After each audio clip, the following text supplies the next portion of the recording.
lot of scenario type questions. A lot of things where, in this situation, if you're presented with this situation, how do you handle this? How would you go about doing that? So a lot of scenarios, seeing how they would respond in certain situations, and then trying to find that best fit, the best fit for the team, or the best fit for our building. So, are the scenario questions very specific, or are they more of a philosophical, where you can determine their philosophy or their thought process? Well, a lot of ours are pretty specific.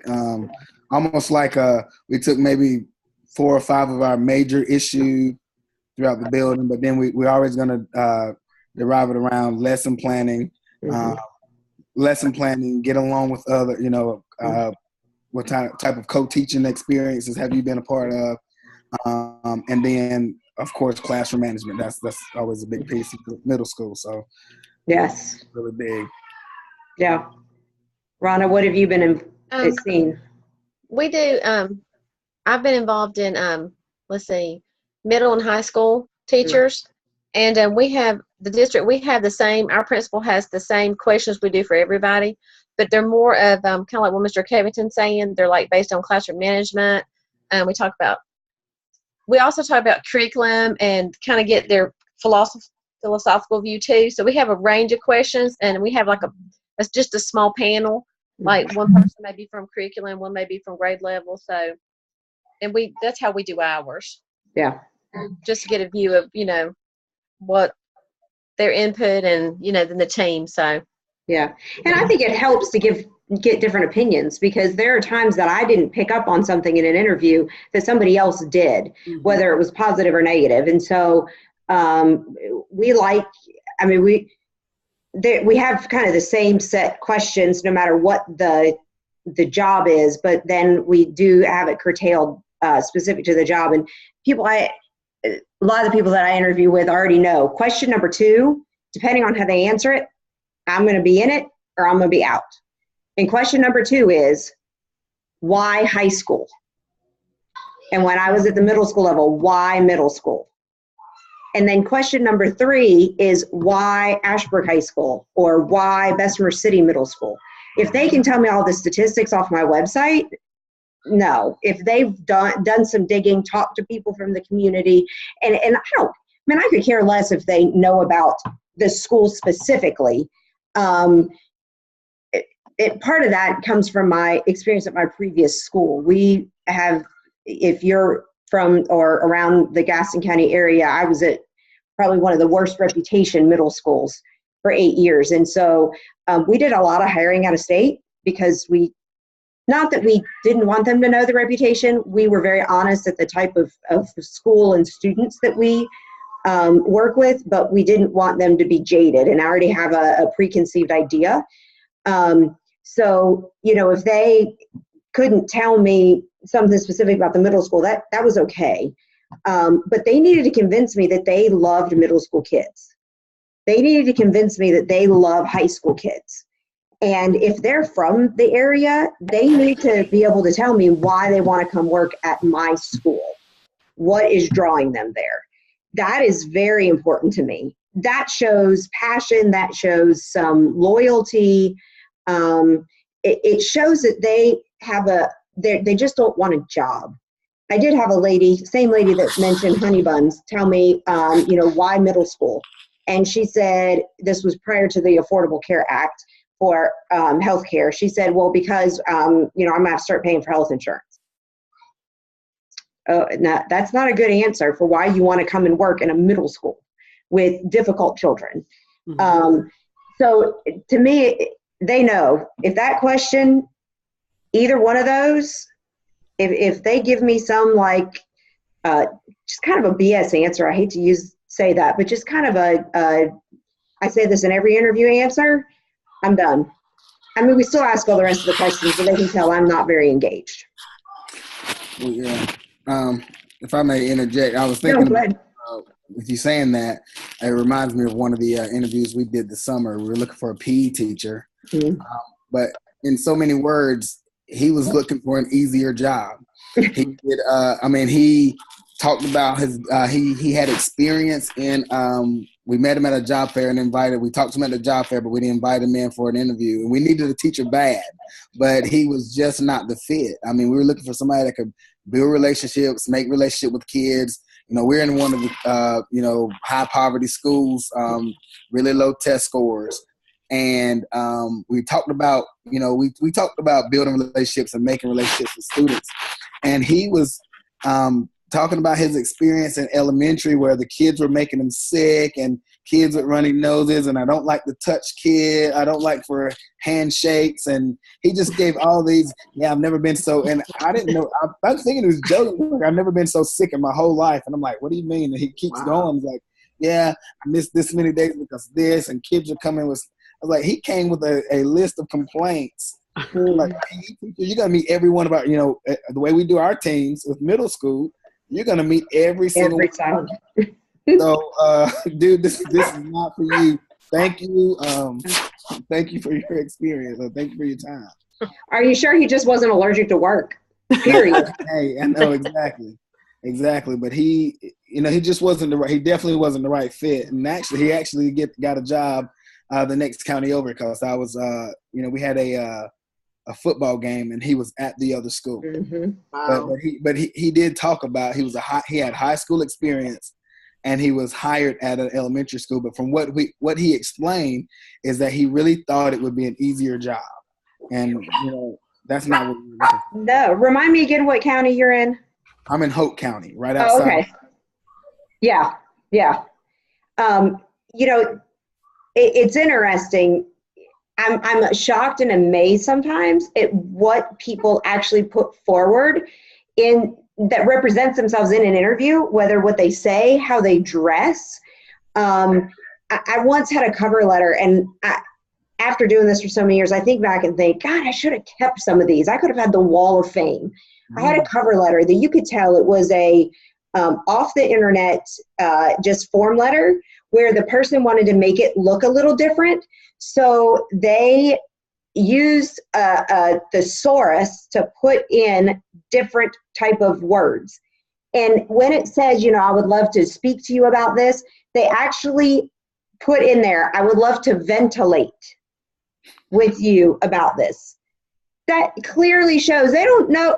Okay, yeah, that means to express, but not in that. Oh my goodness. Right. It just cracks you up. And I used to have a director of human resources that would talk about before you even interview, before you even waste your time, you need to compare not only the application that they have to fill out, and hopefully everybody's county has like a form application that they have to fill out, but then you also want to compare the resume because they can't lie on both. So if they're going to lie, they're only going to lie on one of them. And typically they lie on their resume. They don't lie on the application. The other thing is he always would say, what is it not telling you?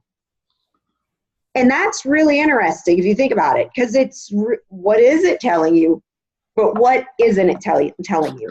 You've got to look at dates of employment. You've got to look at the types of activities that they said they do. You can tell really quickly, this is the job hopper. This is somebody who, or like their reason for leaving is a big one.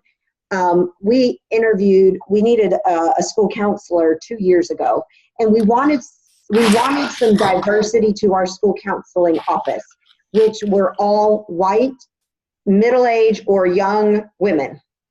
We wanted any type of diversity. I would take different than white, I would take different than female, and I would take different than 25 to 40. I wanted something different. In just one of those, I would be happy with.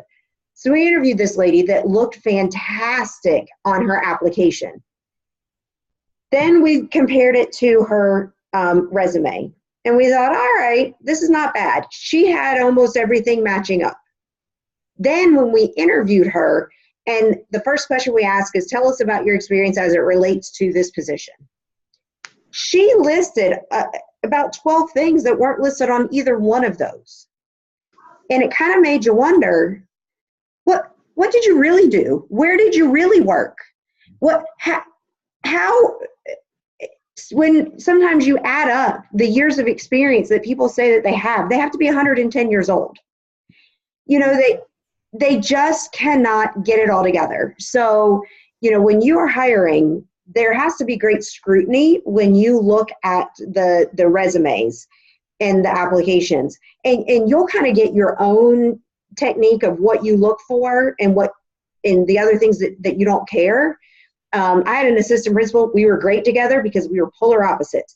I would look at just some of the details. What were your job dates? What was your salary? Why are you wanting a lesser salary? Why are you wanting to change? She would read why they're saying they wanted the job, their cover letter, all of that. And at first I was like, you're wasting your time. She actually picked up and found some things that I didn't pick up on. So if I can at all possible, I have somebody else also look at the application or resume to see if there's something that I'm not picking up on. Because you don't want to hire somebody who's bad. It's just so hard to get rid of them. But then reference checking is so essential. Have you all been involved in reference checking? No, I haven't. No. That is something else that you ask the person you work for, your site supervisor, or anybody, hey, if we're hiring somebody, can I at least be in the room when you're reference checking? There are legal things you're allowed to ask and some illegal things to ask, and it's all the same types of things in interviews. But I always love the one love to just say, tell me about them. Now, sometimes they won't start talking. They'll say, well, if you ask me questions. But you can ask them, if that person also filled out a reference form, you can ask them about things that they put on their reference form. Like, I need to hire a data manager. And on one of the person's reference forms who has been a data manager, all 5s except for emotional composure was a 4. Well, to me, that's a specific 4. So why did they mark them as a 4 in emotional composure? So if that person makes it through the interview stage and goes to reference checking, I'm going to ask that specific person, why did you mark emotional composure as a 4 when everything else was a 5? You need to ask those questions about attendance. You need to ask those questions about how did they take constructive criticism. Some of those things that you want to know because you maybe are having an issue with it in your building, but also I always in the interview make a list of some things that I want to ask for references. We were hiring a German teacher. Those are very difficult to find. And we found this girl from the Charlotte area, which was fantastic. But when she came dressed for the interview, she was dressed professionally. She was dressed like a 25-year-old coming to a job interview, which if any of you have seen the millennials and how they dress for job interviews, it's not the suit and the real business. But they were very form-fitting clothes, and she was a very curvy girl that had very good proportions. And it's high school.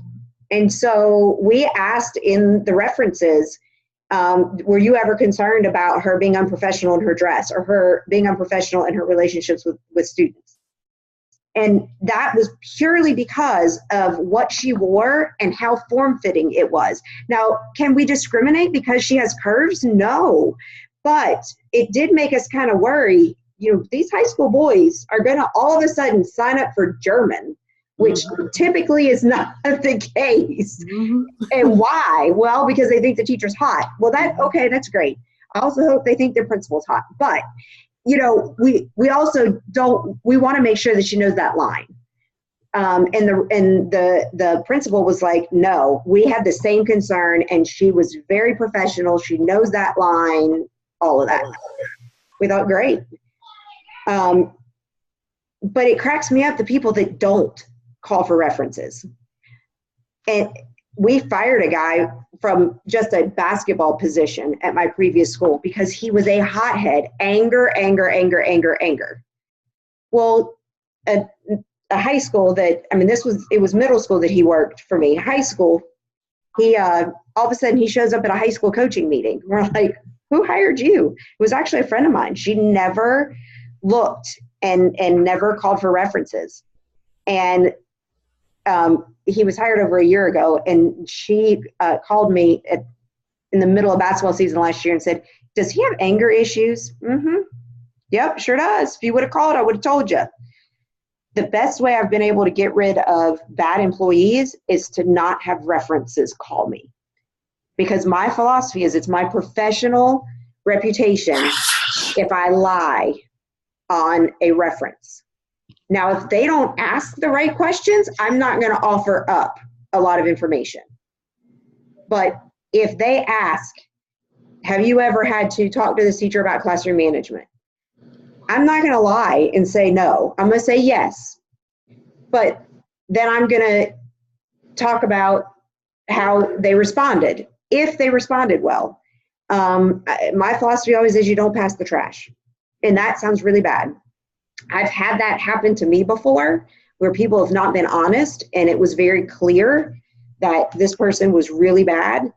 And that then took that in, that even a person that's a principal with me in my district and put them like on a different list. So there's a lot of aspects of hiring, but that is the most important, most essential thing I think any leader administrator can do. Anybody have advice, questions, thoughts about that?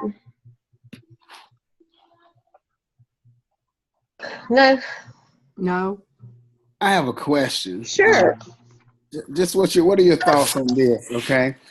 I've had another principal in our district who said this. We have our little AP Academy once a month, and they bring in a principal that'll come in and kind of give us some encouraging words.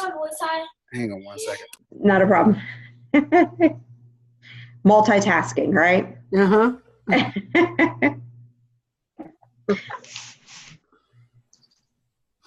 I would highly recommend, though, that you guys get involved in the hiring practices, at least looking at applications, resumes, however much they will allow you to get involved. Yeah, I'm going to talk to my principal. Okay. Yeah. Sorry about that. That's okay. We just said you're multitasking. It's okay. Yeah. But what is your thoughts on hiring a sub or keeping a sub when you can't find that perfect fit or the right fit? I mean, we went through, and at our school, another principal said the exact same thing, but at our school, we ended up having a permanent sub for a math position the entire year. And what ended up happening was our full-time math teacher, she taught all the classes. She taught all the math, and we kind of just had the sub was just kind of her assistant.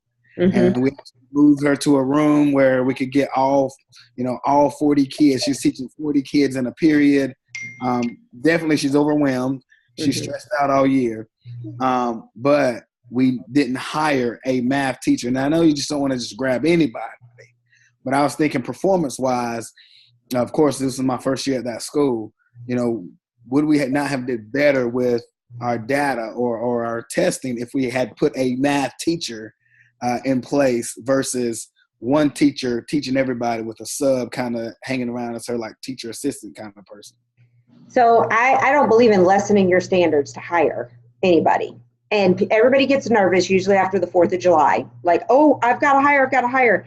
I've been a week out from teachers coming back and not have somebody in a position, and I'm not going to lessen my standards. Right. So I'm not going to do it.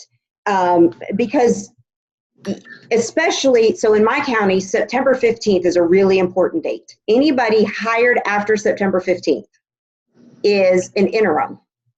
And that means that you can get rid of them at the end of the year. Now, you still have to go through the evaluation, but you don't necessarily have to do as stringent of a job or as thorough of a job on interventions and that sort of thing. But even then, it's not fun to have a classroom teacher who is not effective in your building. You get parent complaints, you get student behavior, you get all sorts of things. So I would definitely have, if you have the capability to have that experienced math teacher who I'm assuming is good, yeah, I would definitely propose things to that person and say, look, I'm not going to make you do athletic duty. I'm not going to make you do morning, afternoon, whatever. Let that person be involved in who the substitute is going to be, because they're going to need to work together. And I would not have that math teacher be the teacher of record for all of the students, because then at least there's a little bit of concession if your county will allow you. Our county will allow us to put a long-term sub in as in Power School, Right. but then it does not count against growth or EVOS. It just kind of goes in the wash. It counts for the school, but it doesn't count for the individual person. Right. So, that is one of those conversations that you need to have with the person.